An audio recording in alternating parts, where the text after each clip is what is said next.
ये खास बुलेटिन। चलिए बुलेटिन की शुरुआत करते हैं उत्तराखंड की कुछ खास बड़ी खबरों के साथ। उत्तराखंड में गुप्तकाशी और ज्योतिर्मठ एक्सिस बैंक की नई शाखाओं का वर्चुअल उद्घाटन हुआ।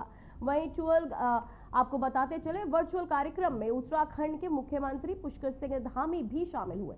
सीएम धामी ने क्या कुछ कहा, आइए आपको सुनाते हैं।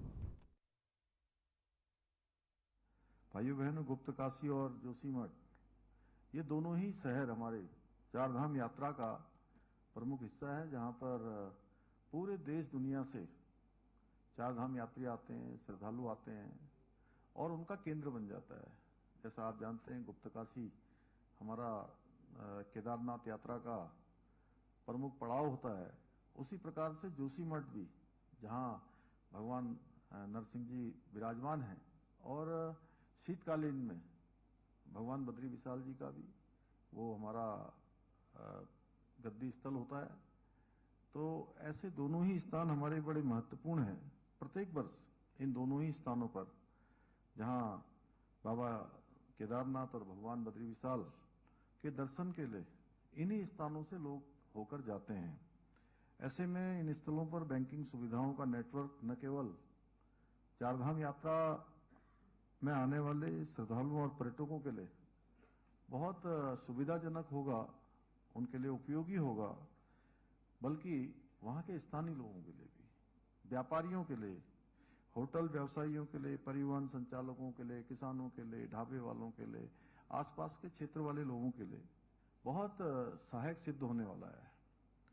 इतना ही नहीं, जोशीमठ जैसे संवेदनशील और भौगोलिक दृष्टि से जटिल जगहों पर बैंकिंग सेवाओं की उपलब्धता, वहां पर भारत सरकार के सहयोग से एक बड़ा पुनर्वास का काम चल रहा है। मैं आदरणीय प्रधानमंत्री जी का, हमारे गृह मंत्री जी का, आप सबकी तरफ से, अपनी तरफ से धन्यवाद भी करता हूं कि 1700 करोड़ से भी अधिक की पुनर्वास और वहां पर बचाव के लिए, सुरक्षा के लिए जो अनेक काम वहां स्वीकृत हुए हैं, उस पर भी काम तेजी से चलना है। तो इन सेवाओं के आने से उस काम में भी बहुत सुविधा होने वाली है। भाइयों बहनों, आदरणीय प्रधानमंत्री श्री नरेंद्र मोदी जी का आत्मनिर्भर भारत का संकल्प तभी पूर्ण हो सकता है जब समाज में खड़े हुए अंतिम व्यक्ति तक सभी बुनियादी सुविधाएं पहुंच सकें, आसानी से पहुंच सकें।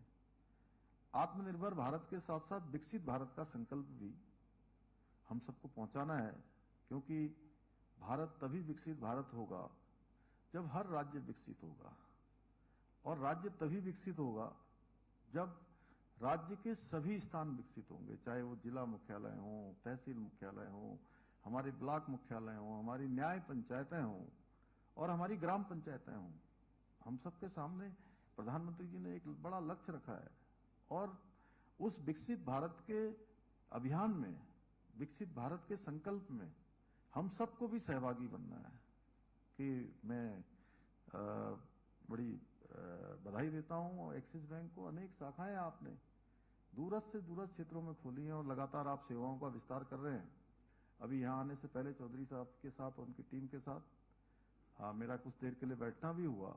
हमने बात की है कि उत्तराखंड के अनेक स्थानों पर अनेक प्रकार के जो हमारे प्रकल्प चलते हैं, शिक्षा के प्रकल्प हैं, अन्य प्रकल्प हैं, विकास के प्रकल्प हैं, उस सब में वैसे तो एक्सिस बैंक लगातार किसी न किसी रूप में अपना योगदान देता है। तो हमने भी कुछ बातें रखी हैं, और मैं आभारी हूं आपका और आपकी टीम का कि आपने हमको तत्काल कहा है कि हम जो है निश्चित रूप से देवभूमि में योगदान देंगे। और देवभूमि में योगदान देना,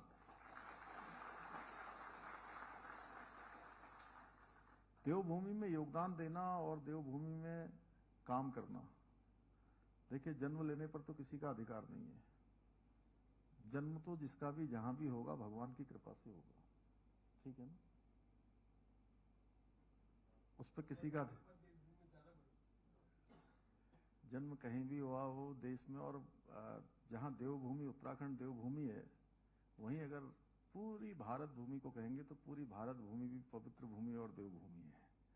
और उसमें से अगर देवभूमि में किसी को काम करने का अवसर मिल जाए,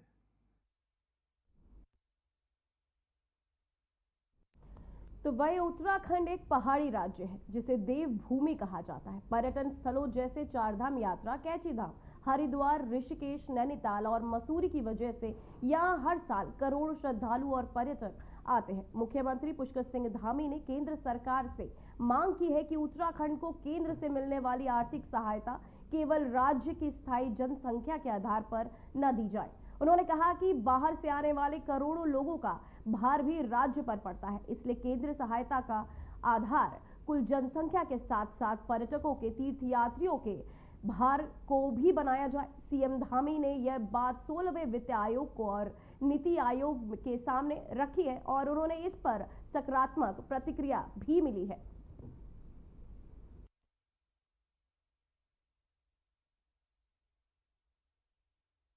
हमने उनको यही कहा था, अभी हमारे 16वां फाइनेंस कमीशन अभी आया था, उस 16वें फाइनेंस कमीशन में हमने अनुरोध किया है उनसे कि हमें जो है आप हमारा मापक केवल इस आधार पर मत करिए कि हम कितने लोग हैं, हमें कितने लोगों के लिए इस प्रकार की अवस्थापना करने पड़ते हैं, उसके आधार पर हमको दीजिए। नीति आयोग में भी ये बात रखी है और भारत सरकार में भी इस बात को बहुत भली भांति लोगों को अच्छे से ध्यान में आ गई है कि ये हमारी चुनौती है।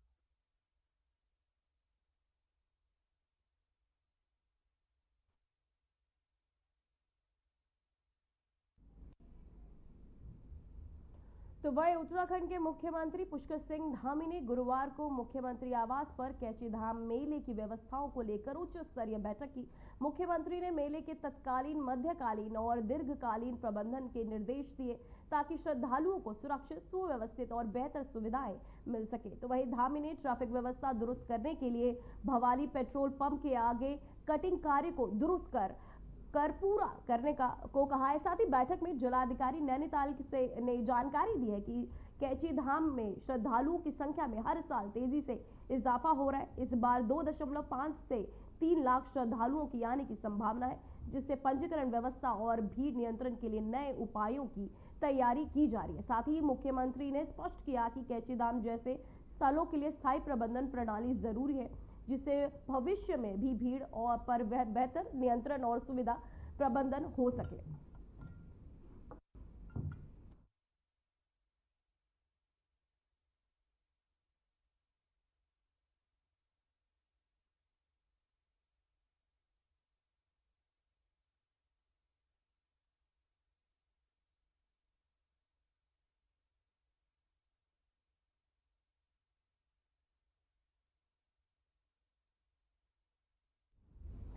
वहीं देहरादून से बड़ी खबर सामने आ रही है। जो अल्पसंख्यक छात्रवृत्ति घोटाले की जांच रिपोर्ट पर नहीं भेजने को लेकर शासन ने नाराजगी जताई है। 3 सप्ताह पहले सभी जिलाधिकारी को छात्रवृत्ति योजना से गड़बड़ी की जांच का निर्देश दिए गए थे, लेकिन अब तक किसी भी जिले में शासन को जांच रिपोर्ट प्राप्त नहीं हुए। इस पर सख्त रुख अपनाते हुए सचिव अल्पसंख्यक कल्याण के सभी जिलाधिकारियों को 2 दिन के भीतर जांच रिपोर्ट शासन को उपलब्ध कराने के निर्देश दिए गए। साथ ही बता दें कि केंद्रीय अल्पसंख्यक कल्याण बोर्ड ने उत्तराखंड के 91 संस्थानों में गड़बड़ी की शिकायतें दर्ज की है, जिसके आधार पर राज्य सरकार ने जांच के आदेश दिए थे।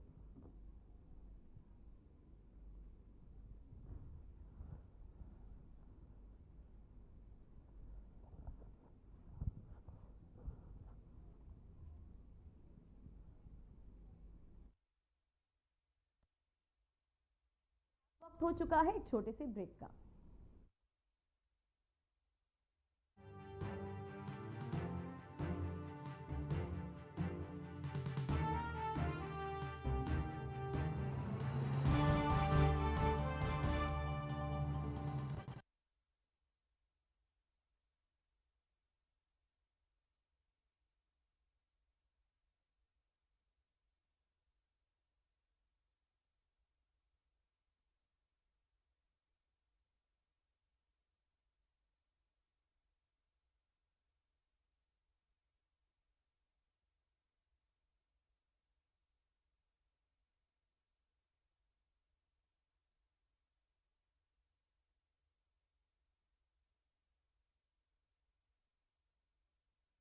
देवभूमि उत्तराखंड को फिल्म निर्माण का उत्कृष्ट गंतव्य बनाने हेतु प्रधानमंत्री श्री नरेंद्र मोदी जी के कुशल नेतृत्व और उत्तराखंड के मुख्यमंत्री श्री पुष्कर सिंह धामी जी के मार्गदर्शन में राज्य में नई फिल्म नीति उत्तराखंड फिल्म नीति 2024 लागू की गई है। इससे फिल्म उद्योग को नई दिशा मिलेगी और स्थानीय लोगों के लिए रोजगार की संभावनाएं बढ़ेंगी। राज्य में फिल्म निर्माण को प्रोत्साहित करने हेतु फिल्म निर्माताओं के लिए अनुदान का प्रावधान है। इस नीति 2024 के तहत हिंदी और संविधान की 8वीं अनुसूची में सम्मिलित अन्य भाषाओं की फिल्मों पर प्रदेश में व्यय की गई कुल राशि का 30% या अधिकतम 3 करोड़ रुपए तक का अनुदान दिया जा रहा है, जिनमें OTT, web series, TV serial, documentary, short film को भी सम्मिलित किया गया है। क्षेत्रीय भाषाओं में बनने वाली फिल्मों को प्रोत्साहित करने के लिए फिल्म अनुदान की राशि को पहले से बढ़ाकर अधिकतम 2 करोड़ तक किया गया है, जिसके फलस्वरूप क्षेत्रीय भाषाओं में फिल्म निर्माण पर सकारात्मक प्रभाव पड़ा है और अब पहले से भी ज्यादा फिल्म प्रदेश में बन रही है। पिछले कुछ वर्षों में उत्तराखंड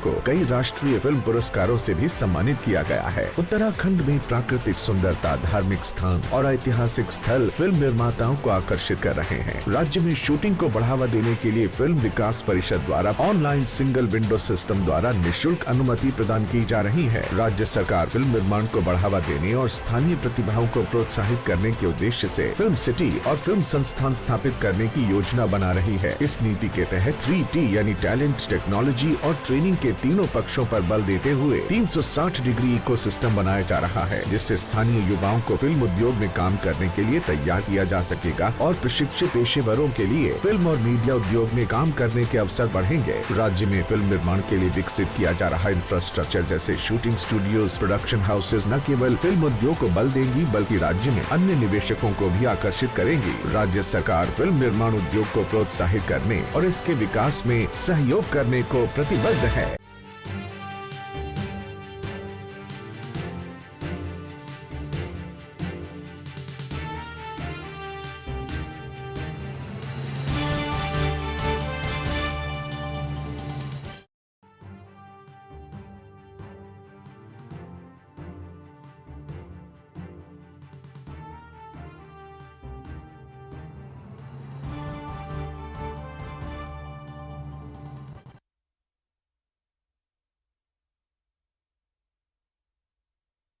ब्रेक के बाद खबरों में एक बार फिर से आपका स्वागत है। चलिए रुक करते हैं अगली खबर का। जहां देहरादून में पुलिस लाइन में महिलाओं की समस्याओं पर होगी सीधी सुनवाई। राष्ट्रीय महिला आयोग की अध्यक्ष विजया किशोर ने कहा, आपको बताते चले हटा करें कि अगुवाई में यह आयोजित की गई है। साथ ही आपके द्वार महिला जन सुनवाई कार्यक्रम में 2023 से 2025 तक के लंबित मामलों पर सुनवाई होगी, जहां महिलाओं को मौके पर ही समाधान मिलेगा। साथ ही जिलाधिकारी ने लोगों से अधिक संख्या में पहुंचने की अपील की है।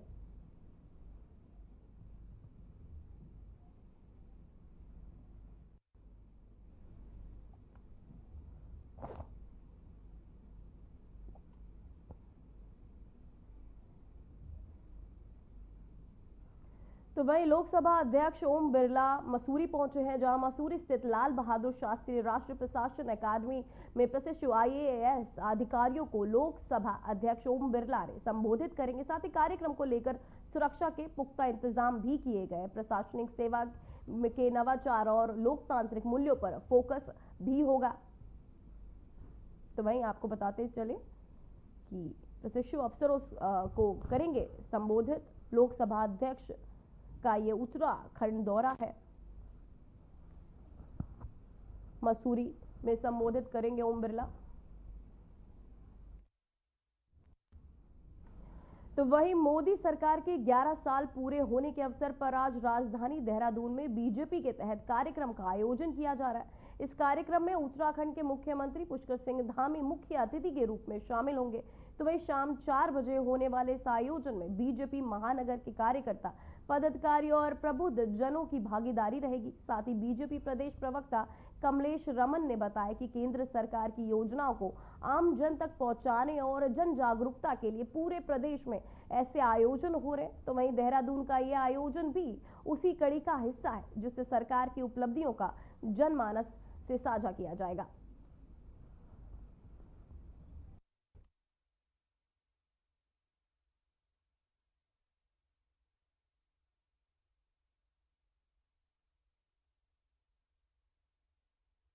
बिल्कुल देखिए, देश के प्रधानमंत्री जी के 11 साल सेवा सुशासन और गरीब कल्याण की जो हमारी योजनाएं थी उनको हमने अंतिम छोर तक पहुंचाने की पूरी कोशिश करी है। और देश के प्रधानमंत्री जी ने जिस तरीके से हर वर्ग के लिए काम किया है, हर वर्ग को योजना देने का काम किया है तमाम, उसमें अगर मैं आज बात करूं, आज हमारी जो मीट है यहाँ पर महानगर के अंदर, बल्कि पूरे प्रदेश के अंदर प्रत्येक जिलों में आज हमारी जो प्रबुद्ध जन है उनके साथ बैठक है। और अलग अलग सभी हमारे राज्य मंत्री हो, कैबिनेट मंत्री हो, सभी बैठक ले रहे हैं। और देहरादून के अंदर माननीय मुख्यमंत्री श्री पुष्कर सिंह धामी जी आज बैठक लेंगे।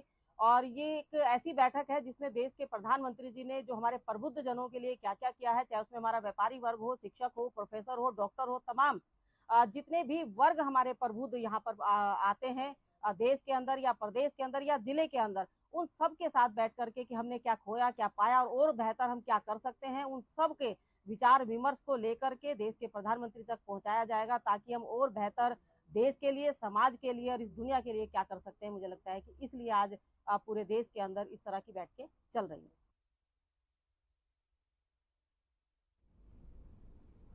तो वहीं उत्तराखंड में केदारनाथ धाम के पास एक हेलीकॉप्टर की आकस्मिक लैंडिंग के दौरान हुई दुर्घटना ने चार धाम यात्रा की तैयारियों और हेली सेवाओं की सुरक्षा पर कई गंभीर सवाल खड़े कर दिए। कांग्रेस ने राज्य सरकार पर अव्यवस्थाओं को लेकर सीधा हमला बोला है।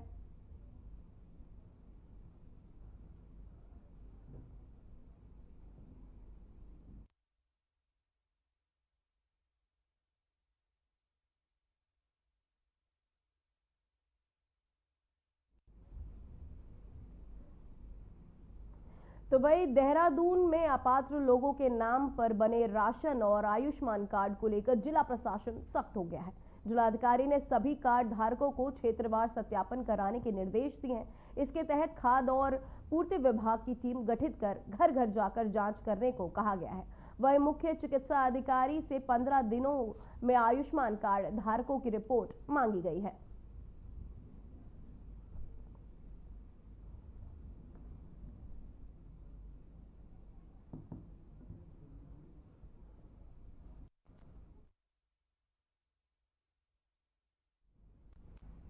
अब वक्त हो चुका है छोटे से ब्रेक का।